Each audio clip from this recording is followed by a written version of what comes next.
Fan में capacitor की ज़रूरत क्यों होती है।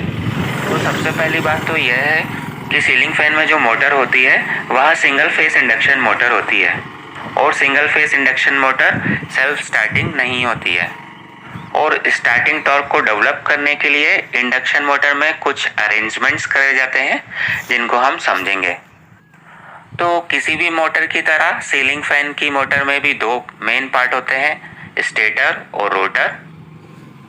सीलिंग फैन के जो अंदर वाला पार्ट होता है यह स्टेटर होता है क्योंकि यह तो फिक्स होता है, मूव नहीं करता, जबकि इसका जो बाहर वाला पार्ट है यह घूमता है, इस पर ब्लेड लगी होती है। आप यहाँ देख सकते हैं जो बीच वाला पार्ट घूमता नहीं है यह स्टेटर होता है, जबकि बाहर की तरफ यह जो रिंग होती है यह घूमती है। तो जैसा कि मैंने अभी आपको बताया, सिंगल फेस इंडक्शन मोटर में रनिंग टॉर्क तो होता है लेकिन स्टार्टिंग टॉर्क नहीं होता। तो रनिंग टॉर्क कौन बनाता है?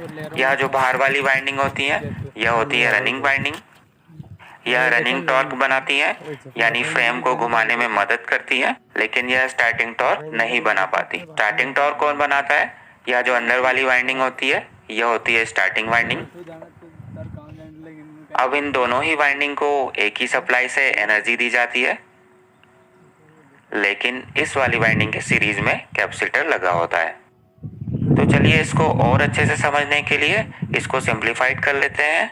यहाँ पे जो कंस्ट्रक्शन दिख रहा है इसमें बहुत सारे पोल्स हैं। अभी हम इसको बिल्कुल सिंप्लीफाइड कर लेते हैं, मान लेते हैं कि सिर्फ इसमें दो पोल्स हैं। तो ये दो पोल का स्टेटर है जिसमें वाइंडिंग को बांधा गया है। यहाँ से स्टार्ट होते हुए एक ही डायरेक्शन में कंटिन्यू करते हुए यह वाइंडिंग यहाँ पर एंड होती है। तो जैसे ही हम इस वाइंडिंग को सिंगल फेस अल्टरनेटिंग सप्लाई देंगे वैसे ही अल्टरनेटिंग करंट फ्लो करेगा। यहाँ पर फेस कंडक्टर का वोल्टेज चेंज हो रहा है पॉजिटिव टू नेगेटिव, और यह जो न्यूट्रल है इसका वोल्टेज तो जीरो रहेगा। तो यहाँ जब पॉजिटिव बन रहा है तो इस डायरेक्शन में करंट फ्लो हो रहा है और जब नेगेटिव बन रहा है तो इस डायरेक्शन में करंट फ्लो हो रहा है। तो इस हिसाब से हमें राइट हैंड थंब रूल के अकॉर्डिंग पता चलेगा करंट के क्लॉकवाइज घूमने पर ऊपर नॉर्थ बनेगा और एंटी क्लॉकवाइज घूमने पर ऊपर साउथ बनेगा। तो इसी तरीके से यह प्रोसेस कंटिन्यू होगी। यहाँ पे प्रोसेस को बहुत स्लो करके दिखाया गया है। हम जानते हैं कि सिंगल फेज सिस्टम में 50 हर्ट्ज की फ्रीक्वेंसी होती है, मतलब ये जो प्रोसेस है बहुत तेजी से होगी। यह पोल्स अपने डायरेक्शन को बहुत तेजी से चेंज करेंगे।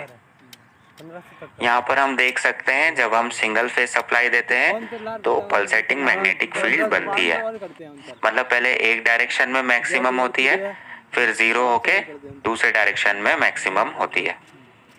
अब रोटर को देखते हैं, रोटर में क्या हो रहा है। रोटर्स के ये जो कंडक्टर्स हैं इनमें ईएमएफ यानी वोल्टेज डेवलप होगा, और क्योंकि यह शॉर्ट सर्किट है एंड रिंग्स के थ्रू तो इस ईएमएफ की वजह से इनमें करंट फ्लो करेगा। क्योंकि यह फील्ड इन कंडक्टर्स से लिंक कर रही है, नॉर्थ से निकलते हुए साउथ में जा रही है और साउथ से निकलते हुए वापस नॉर्थ में, साथ यह जो फ्लक्स है इन कंडक्टर से भी लिंक कर रही है।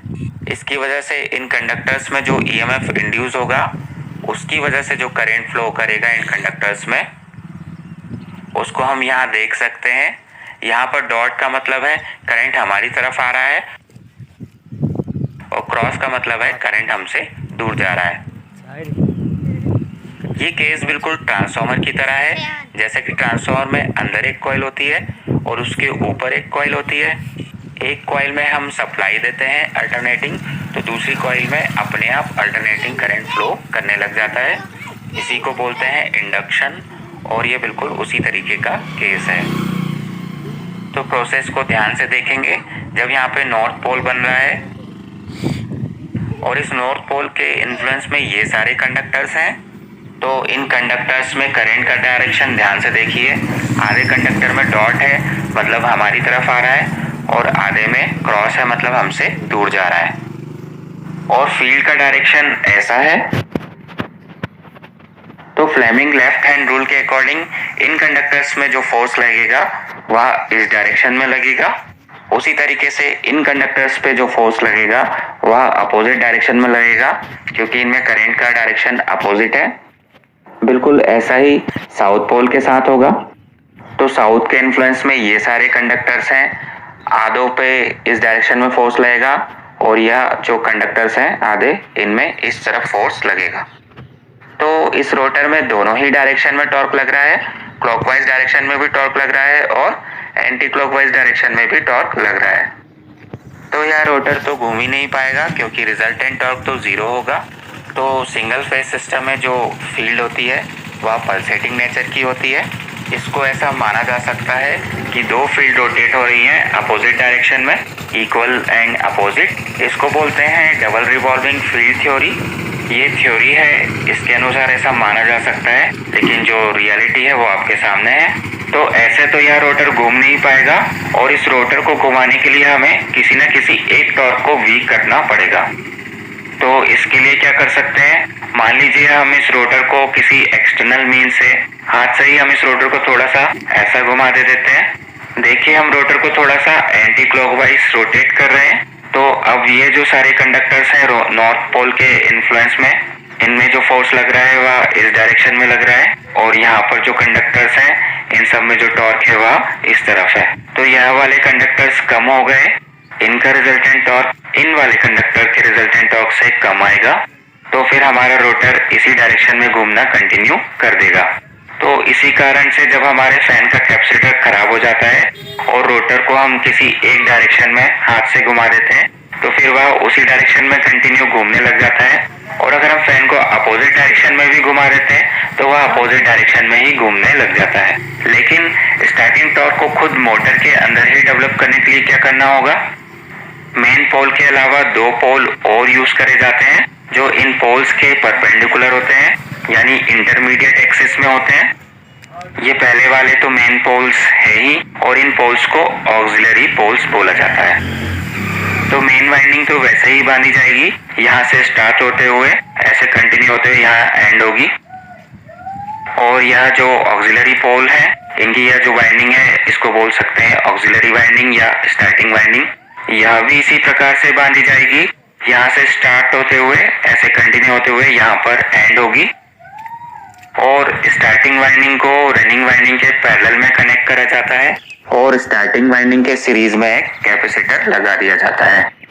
पैरेलल में कनेक्ट करने के लिए एक एंड को यहाँ पर कनेक्ट कर दिया है, यहाँ पर हम फेज दे ही रहे हैं और दूसरे एंड को यहाँ कनेक्ट कर देंगे ताकि इसको भी न्यूट्रल मिल जाए। तो दोनों ही पैरेलल में है, बस फर्क इतना है कि स्टार्टिंग वाइंडिंग के सीरीज में एक कैपेसिटर लगा हुआ है। अब कैपेसिटर का हमें पता है यह वोल्टेज के चेंज को अपोज करता है, यानी इसमें करंट जो है वह 90 डिग्री लीड कर जाता है। तो जब हम इसमें सप्लाई देंगे तो इस प्रकार से यहाँ न्यूट्रल और यहाँ फेज देने से इन वाइंडिंग्स में करंट फ्लो करेगा। ध्यान से देखा जाए तो इस वाइंडिंग के सीरीज में कैपेसिटर होने की वजह से इस वाइंडिंग का जो करंट है वो मेन वाइंडिंग के करंट को 90 डिग्री लीड कर रहा है। इसका मतलब मेन वाइंडिंग का करंट मैक्सिमम होने से पहले ही ऑक्सिलरी वाइंडिंग का करंट मैक्सिमम हो चुका होता है। अब हम इनके मैग्नेटिक पोल्स को देखेंगे तो यह कुछ इस तरीके से बदलेंगे।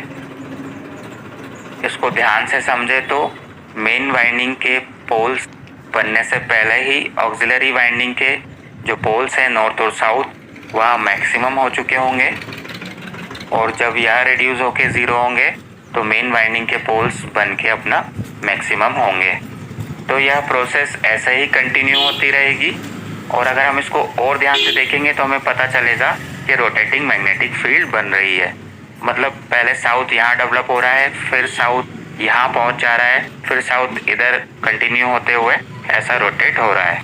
तो इस तरीके से south continuously anti clockwise rotate हो रहा है और इसी तरीके से नॉर्थ भी एंटी क्लॉकवाइज रोटेट हो रहा है। यानी दो अलग वाइंडिंग यूज करने की वजह से और कैपेसिटर को यूज करने की वजह से हम रोटेटिंग मैग्नेटिक फील्ड जनरेट कर पा रहे हैं। तो अब रोटर में क्या हो रहा है ध्यान से देखिए। जैसा कि मैंने बताया था जब रनिंग वाइंडिंग में करंट जीरो होगा तब स्टार्टिंग वाइंडिंग का करंट मैक्सिमम हो चुका होगा, यानी यहाँ पर नॉर्थ पोल मैक्सिमम बन चुका होगा। अब जब यह नॉर्थ पोल कोलैप्स होगा तो यह रोटर के कंडक्टर में ईएमएफ को इंड्यूस करेगा और करंट को फ्लो कराएगा। करंट कैसे फ्लो होगा ध्यान से देखिए।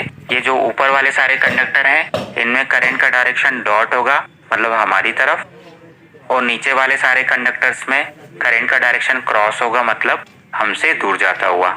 अब यह नॉर्थ पोल खत्म हो रहा है, तब तक यहाँ मेन पोल पे नॉर्थ पोल बनना चालू होगा। तो इस नॉर्थ पोल के इन्फ्लुएंस में ये सारे कंडक्टर्स हैं, इनमें करंट एक ही डायरेक्शन में है। तो अब फील्ड का डायरेक्शन ये है और करंट का डायरेक्शन हमारी तरफ है।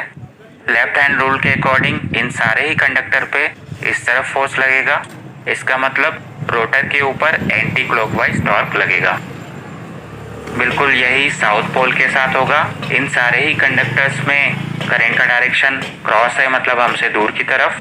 तो इन सब में जो टॉर्क लगेगा वह इस डायरेक्शन में लगेगा। तो यह ऑक्सिलरी पोल क्या कर रहे हैं, जो क्लॉकवाइज रोटेटिंग फील्ड थी उसको पूरी तरीके से कैंसिल कर दे रहे हैं। तो अब जैसा कि इस रोटर पे टॉर्क लगेगा तो यह उस डायरेक्शन में ही घूमने लगेगा।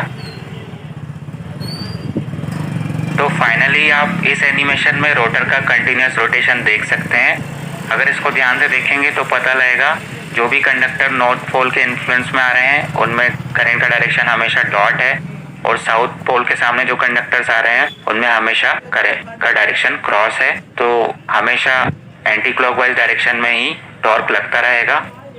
तो ये सब पॉसिबल नहीं होगा अगर हम कैपेसिटर यूज नहीं करेंगे तो इसलिए सीलिंग फैन में कैपेसिटर की ज़रूरत होती है। तो दोस्तों याद रखें, यहाँ पर हमने कंस्ट्रक्शन को सिंप्लीफाइड करा था, सिर्फ 4 पोल माने थे। अगर 4 पोल होंगे फैन में तो फैन बहुत तेज रोटेट करेगा। तो वास्तव में सीलिंग फैन के स्टेटर में काफ़ी सारे पोल्स होते हैं ताकि फैन जो है वो थोड़ा स्लो रोटेट करे।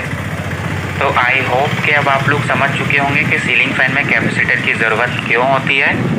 दोस्तों मैं आशा करता हूँ कि यह वीडियो आपको पसंद आया होगा, और अगर आपको वीडियो पसंद आया है तो इसे लाइक ज़रूर करिएगा, इसे शेयर भी करिएगा, क्योंकि आप लोग का यही सपोर्ट हमें मोटिवेट करता है ऐसे ही अच्छे वीडियो लाने के लिए।